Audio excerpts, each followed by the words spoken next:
podcast pode conter descrições de cenas fortes e com conteúdo violento, o que pode ser prejudicial para algumas pessoas. Recomendamos cautela para pessoas sensíveis ao tema. Aluno que chegava se esfregando em mim, uma parte de mim, que não tem criança, está todo mundo adulto. Professor, não sei o que. E minha filha é o seguinte: quando eu deixar de ser seu professor, você faz isso comigo. Olha, eu tenho mal respeito a vocês, mulheres, viu? Mesmo porque eu sou filho de uma mulher, me ensinou muito mais a respeitar as mulheres, porque minha mãe é uma guerreira.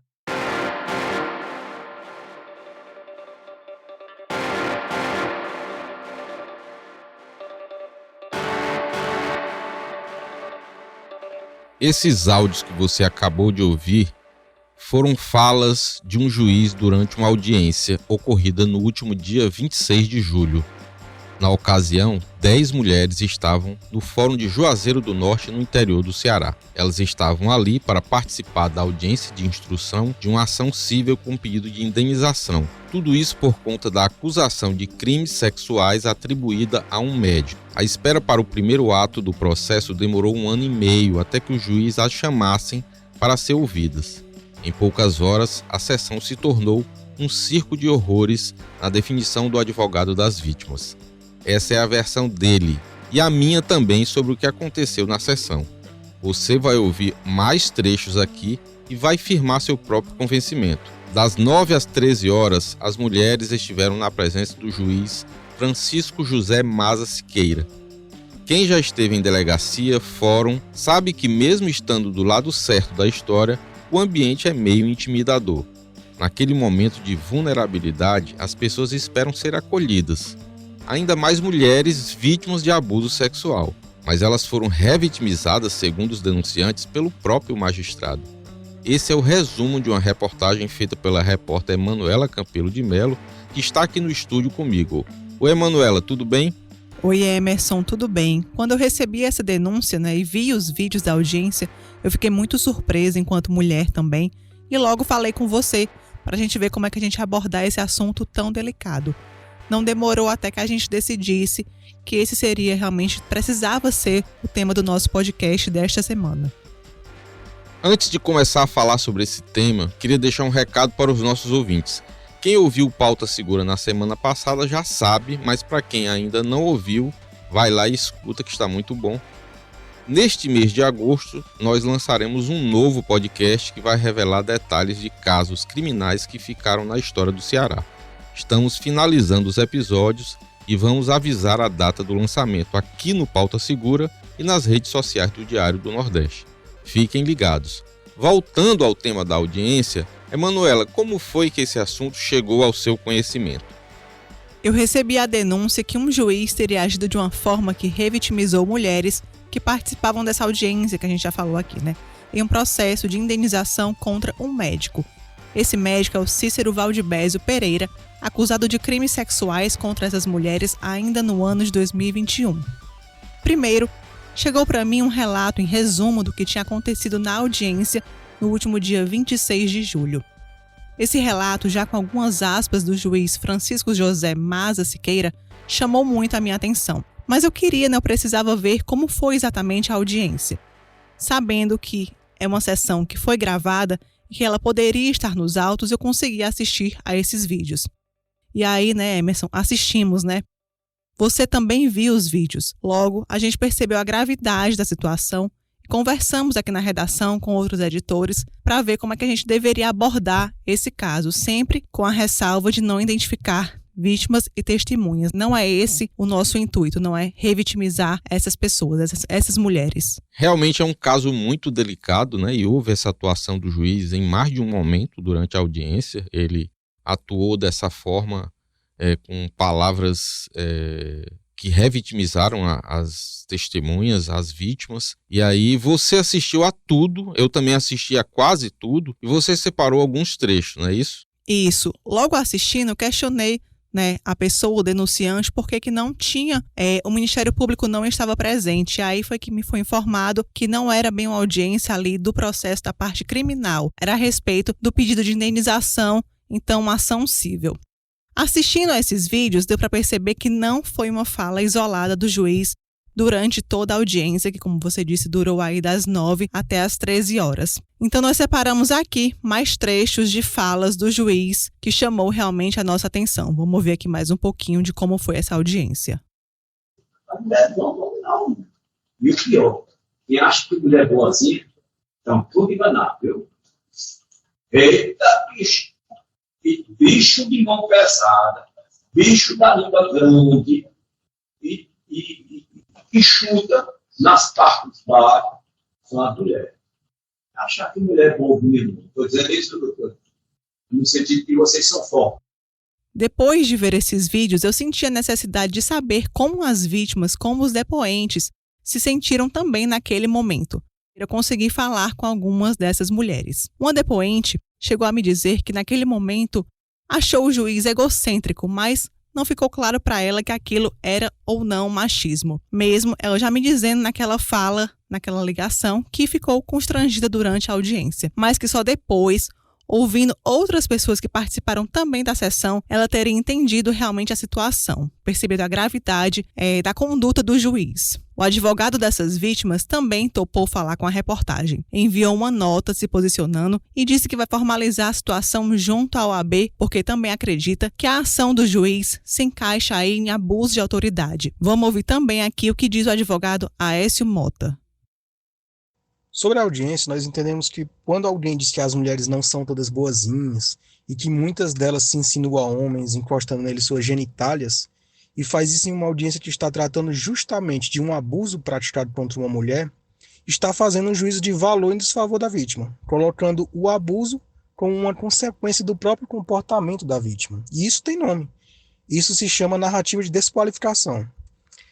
Nessa narrativa se tenta justificar o abuso pelo comportamento da própria mulher, invertendo os valores de forma absolutamente desumana e machista. Nós conversamos com as testemunhas que estiveram presentes na audiência. Algumas delas também foram vítimas do médico, é bom dizer, e em razão do sigilo do processo nós não podemos mencionar nomes, mas o que podemos dizer é que todas elas se sentiram intimidadas. Elas se sentiram quase que como tendo que provar que não eram culpadas pelo abuso que sofreram. Ou seja, o comportamento do juiz ele colocou as vítimas na posição de acusadas. Isso é revoltante, é vexatório e nada mais é do que um reflexo do machismo da nossa sociedade. Emanuela, você também procurou o Tribunal de Justiça. E o que é que eles disseram sobre a atitude do magistrado? Eles deram algum posicionamento sobre isso?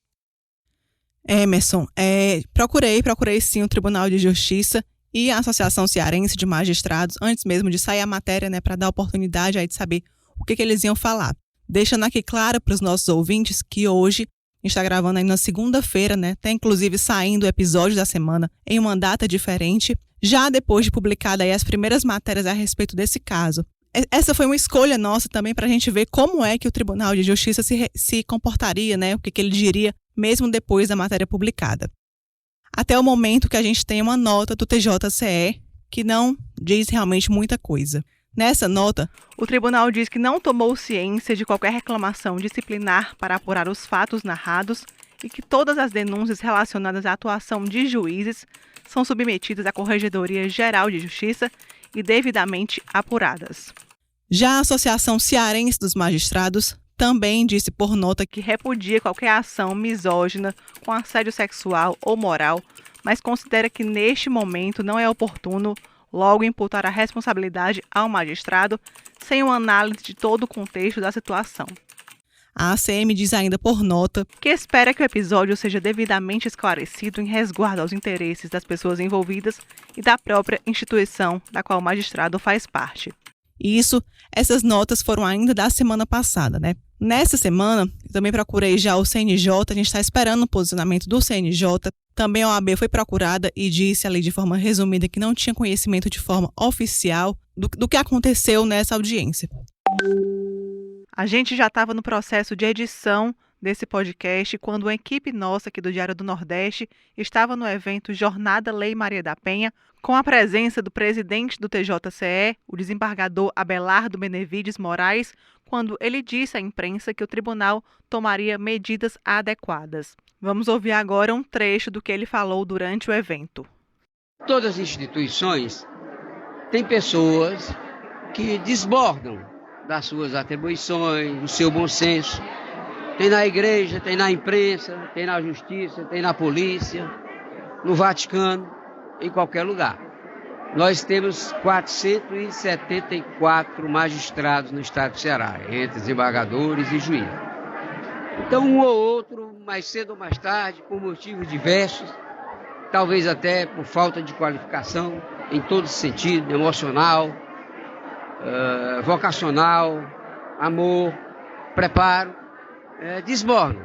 Eu não estou aqui pré-julgando esse fato, mas eu tomei conhecimento do fato hoje bem cedo. Me passaram antes das 7 da manhã, eu passei para a nossa corregedora, que é quem trata dessa matéria.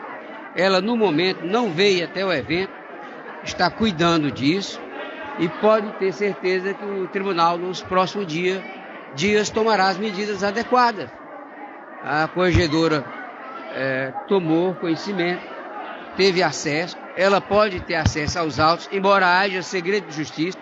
Eu apenas passei para a corregedora, para ela tomar ciência e adotar as medidas que ela não sabia ainda, as medidas necessárias. Então, com certeza, o tribunal, nas próximas horas, com equilíbrio, com parcimônia, agindo como juiz, com a visão de julgadores e pessoas que têm a responsabilidade, o tribunal vai tomar a medida apropriada. A corregedora pode, hoje mesmo, tomar providências e apresentar o órgão especial para chancelar ou não. O órgão especial reúne-se às quintas-feiras e toma ciência dessas matérias. Essa matéria disciplinar cabe aos 19 desembargadores tomar as providências.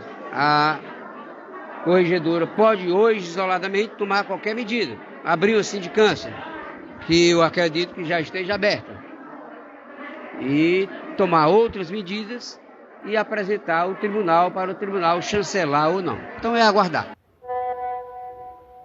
Logo depois que o presidente do TJCE falou sobre esse caso, a gente demandou mais uma vez o Tribunal de Justiça do Ceará, que disse, ainda nesta segunda-feira, ter aberto uma sindicância contra o juiz Maza. Todos os detalhes, as atualizações a respeito desse caso estão disponíveis em novas matérias do Diário do Nordeste. A gente espera realmente também, deixa aqui o espaço em aberto, mais vítimas, se outras pessoas em algum momento, se acharam vítimas desse juiz, podem entrar em contato com a gente. Além desse caso, dessa audiência, o juiz respondeu há alguns anos um procedimento no Tribunal de Justiça, na Corregedoria do Tribunal de Justiça, sobre a participação dele em rinhas de galo, em criação de galos para brigas, para rinha. Qual foi o resultado dessa apuração, desse procedimento instaurado na Corregedoria do TJCE? Isso, tem também essa situação que merece um pouco da nossa atenção, Lembrando que esse mesmo juiz, há 10 anos, ele foi denunciado pelo Ministério Público do Ceará por participar de rinha de galo na região do Cariri. Naquela época, um processo administrativo disciplinar foi instalado, mas logo depois o Pleno do TJCE decidiu arquivar. Em agosto de 2013, a gente percebe aqui há 10 anos, a maioria dos desembargadores votaram afirmando que não tinham indícios suficientes para instalar esse PAD. Bom, esse processo aí não foi adiante. Durante esse processo, essa investigação da rinha, houve também algumas disputas, nem disputas eu vou falar, houve atritos entre o juiz, o magistrado e o delegado que investigava o caso. A gente soube que houve ameaças de partes, enfim, mas o caso foi arquivado e a gente não tem como mais voltar, Mas sobre o processo criminal do médico, que essa audiência era sobre uma ação civil movida pelas vítimas contra o médico que é acusado de abuso sexual. E esse processo criminal do médico, em que fase ele está? Já houve alguma audiência? Como é que está esse caso, Manu? Lembrando que nessa ação civil, essas vítimas pedem indenização no valor de R$300 mil, o que para elas e para o advogado é um valor aí mínimo mediante a tudo que elas passaram. Já sobre o processo, especificamente, do crime sexual, que tramita aí também no TJCE, está em segredo de justiça. É um processo que estava parado há algum tempo, alguns meses, mas na semana passada, justamente quando a gente falou com o TJCE, existiu uma movimentação. E que movimentação foi essa, né? Foi agendada finalmente a audiência para ouvir essas mulheres que denunciam o médico Cícero Valdibésio. É importante também a gente dizer que nesse processo não é uma, não são duas, são pelo menos aí 3 mulheres que se dizem vítimas desse médico. Mesmo essa audiência já tendo sido marcada, ela está prevista para acontecer daqui a mais um ano, só em agosto de 2024, né? Eu conversei com uma vítima, essa vítima especificamente tem uma vítima jovem que tem paralisia cerebral e ela mesma conta um pouco do que aconteceu ali dentro do consultório ainda no ano de 2021. Eu era paciente dele desde quando eu era pequena. Então, desde quando eu era pequena, como eu não entendia, quando eu ia fazer os atendimentos, que eu deitava lá para fazer o atendimento, que ele ficava esfregando as partes íntimas dele no meu braço. Só que eu não entendia o que era, estava na minha. E aí, quando eu fui crescendo, foi começando as perguntas de namorados, de tá na academia, parou a academia, ele ficava falando essas coisas, sabe? Então, na quanto tempo eu tava solteira, querendo namorado. E aí, no dia que aconteceu, eu estava fazendo a ventosa terapia. E eu estava lá deitada, e uma das ventosas soltou, e ele estava atendendo a minha mãe. E aí, quando ele foi sair do quarto, eu fui pedir para ele ajeitar, ele tirou todas, me virou, e fez o que fez. Bom, Emanuela, o que é que a gente pode esperar depois dessas reportagens, né? Você já solicitou ao Conselho Nacional de Justiça informações para saber se eles vão tomar alguma providência ou se já existe algum procedimento contra o juiz lá no CNJ. O que é que a gente pode esperar, enfim, depois das reportagens que você fez? Nesse momento que a gente está gravando esse podcast, na segunda-feira, se passaram algumas horas desde que a primeira reportagem foi publicada. Já tive informações que isso repercutiu ali no meio dos magistrados, que muitos deles, né, muitos falam aí que esse juiz realmente é um juiz relembrando aquele caso desde 2013. Importante também, Emerson, a gente dizer que a gente tentou falar com esse juiz. Tentamos tanto por meio da ACM, quanto por meio da própria vara, e a informação que eu tive nessa segunda-feira de manhã é que ele estava de férias, e talvez por isso não pudesse responder, mas aí fica mais uma vez, aqui a gente está aberto para ouvir especificamente aí uma fala desse juiz, né? O que ele tem para nos dizer.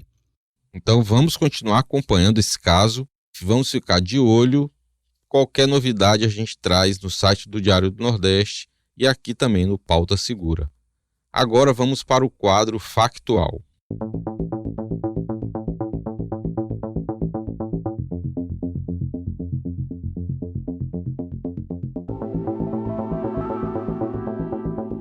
Procurador de Justiça acusado de matar delegado no Ceará tenta fugir da polícia e é baleado. O procurador de Justiça aposentado Hernandes Lopes Pereira, de 73 anos, ele já foi condenado por matar o delegado da Polícia Civil do Ceará, Cid Júnior Peixoto do Amaral, que tinha 60 anos, no Eusébio. O crime aconteceu em 2008.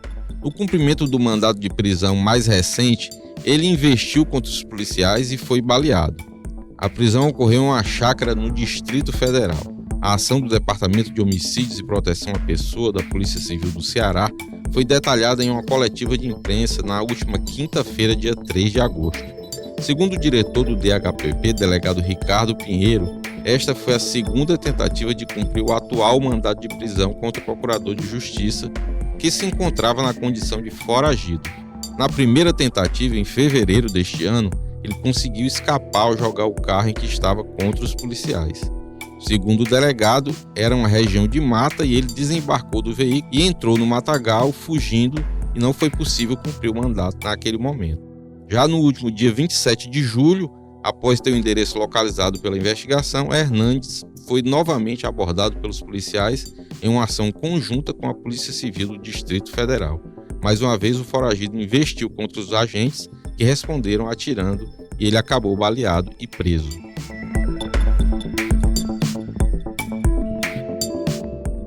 Outra pauta recente que a gente traz aqui que teve muita repercussão é sobre os primeiros PMs condenados pela chacina do Curió, que foram expulsos da corporação. Pouco mais de um mês depois da condenação de 4 policiais por participação nesse caso, os primeiros 2 militares já sentenciados na Justiça do Ceará foram expulsos da corporação. As decisões foram publicadas na terça-feira, no dia 1º de agosto, no Diário Oficial do Estado, DOI. Receberam a punição máxima administrativa os soldados Antônio José de Abreu Vidal Filho e Marcos Vinícius Souza da Costa. Conforme a CGD, os atos desses 2 agentes revelam incompatibilidade com a função militar estadual, bem como se mostram desonrosos e ofensivos ao decoro profissional. Eles ainda podem recorrer da decisão. No dia 24 de junho de 2023, o Antônio José, o Marcos Vinícius, o Wellington Veras Chaves e o Ideraldo Amâncio foram condenados por decisão proferida no Tribunal do Júri. A primeira parte desse júri durou 1 semana e teve uma repercussão nacional. Todos eles, os acusados, negam participação na chacina. O Antônio José de Abreu Vidal Filho e o Marcos Vinícius Souza foram sentenciados a 275 anos e 11 meses de prisão por 11 homicídios, 3 tentativas de homicídio e 4 crimes de tortura.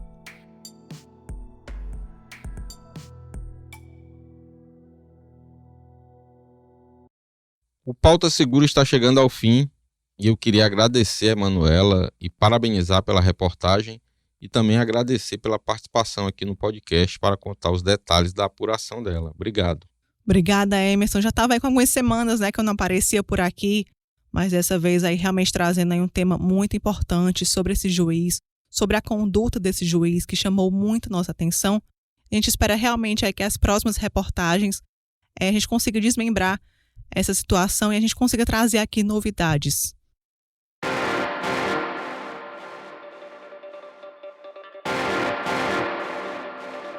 Este foi o Pauta Segura, seu podcast semanal sobre os bastidores das principais reportagens sobre segurança que você lê no Diário do Nordeste.